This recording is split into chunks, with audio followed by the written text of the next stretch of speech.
Amigos televidentes, de esta hora saludamos a Fausto Camacho, coordinador del Observatorio Ciudadano Electoral, a quien le damos la más cordial bienvenida. Gracias, Fausto, por aceptar la invitación a este diálogo. Ya movimientos y partidos políticos se ponen a punto en torno al próximo proceso electoral del 2023, pero quiero consultarle, Fausto, ¿por qué alternativas vamos a votar en las próximas elecciones? Es decir, ¿de dónde salieron o están saliendo los candidatos para las próximas elecciones? ¿De votaciones o de elecciones primarias o simplemente de la decisión de caciques, de la decisión de líderes de movimientos políticos y partidos en el país?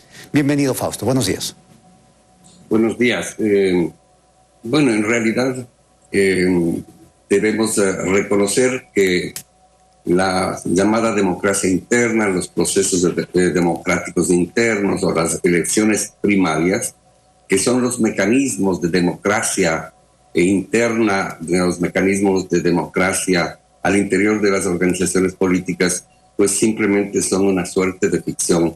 No se cumplen en términos conceptuales, no se cumplen en términos de las disposiciones del Código de la Democracia, y entonces en realidad nacen de decisiones previamente tomadas sin necesidad de ese concurso de democracia interna, es decir, que es lo que manda la Constitución y la ley. Es decir, de la decisión de líderes de los partidos.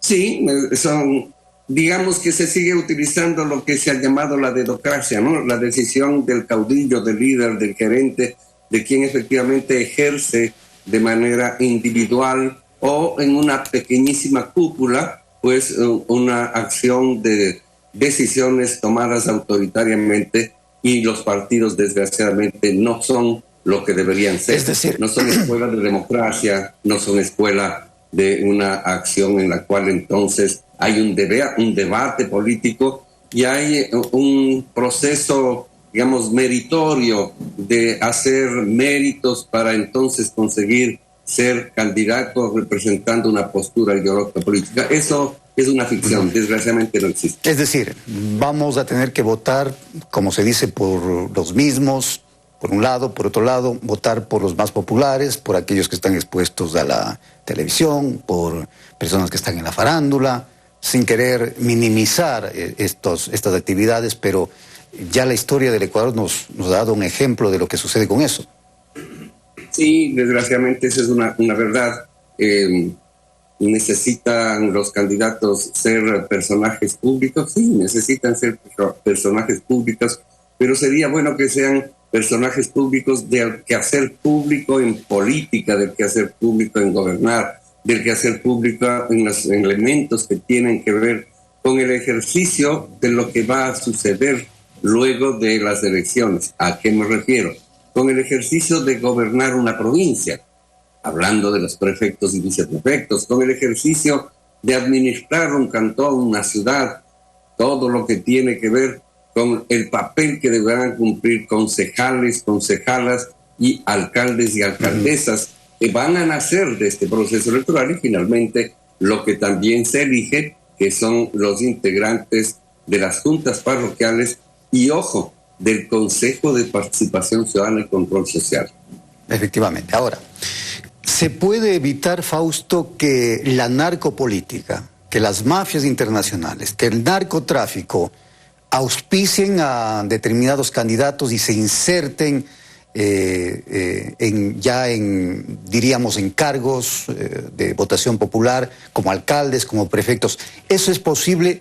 ¿Hay mecanismos? ¿La ley, la Constitución permite evitar eso? Porque suena mucho, se habla mucho de que desde ya la narcopolítica tiene una influencia muy grande en el Ecuador. Yo personalmente creo que es posible, es necesario, es imprescindible, pero para aquello, pues los procesos en los partidos políticos deberían ser otros, por un lado, y obviamente deberíamos contar con una autoridad electoral digamos, convencida de la necesidad de implementar todas aquellas normas que están en el Código de la Democracia para ejercer el control sobre el uso del dinero en la política.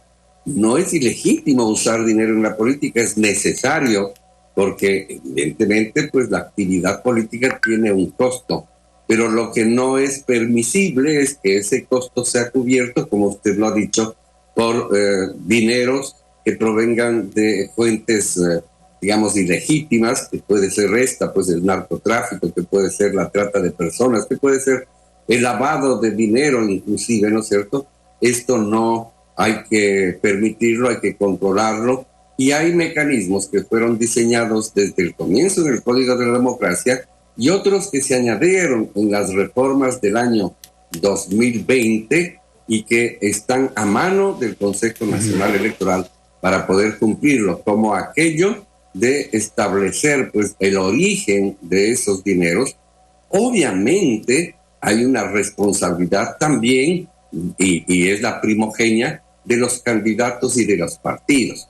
Pero si es que hay alguno o algunos candidatos que están dispuestos efectivamente a burlar aquellas normas, la responsabilidad recae mayormente en la autoridad de control, entiéndase por tal, claro, entonces al Consejo Nacional Electoral. Ya, pero este control debería ser principalmente del Consejo Nacional Electoral, ¿y en qué momento? Porque yo entiendo que para lo de la campaña anticipada, y hay experiencias anteriores, el Tribunal Supremo, el Tribunal Electoral, el Consejo Electoral, precisamente, Fausto, no ha tenido la eficiencia para realizar dicho control. Ahora, se pueden sumar, al Consejo Electoral, se pueden sumar, por ejemplo, instituciones como la UAFE, como el propio SRI, como la propia Fiscalía, previamente a la inscripción de candidaturas, ¿o no es posible esto?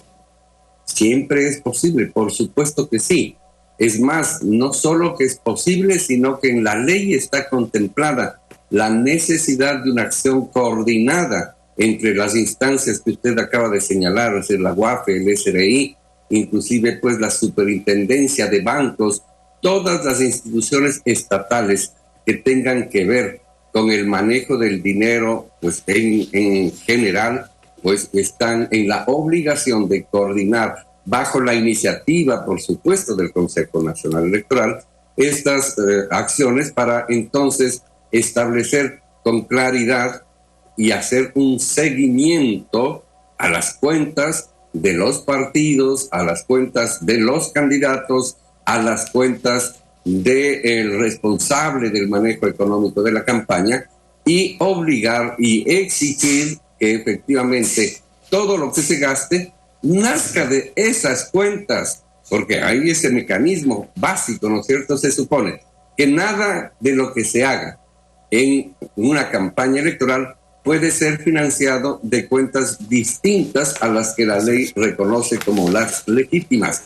Y entonces, si es que hay gastos que están allí y no se reflejan en la contabilidad de esas cuentas, hay una acción necesaria, no después de la campaña. Después de la campaña haremos el juzgamiento, pero eso es otra cosa.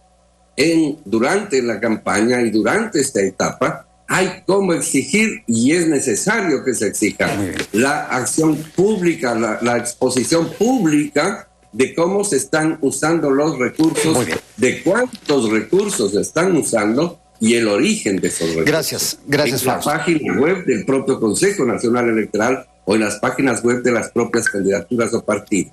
Gracias, Fausto. Fausto Camacho, coordinador del Observatorio Ciudadano Electoral, por acompañarnos en este espacio. Una pausa, ya volvemos.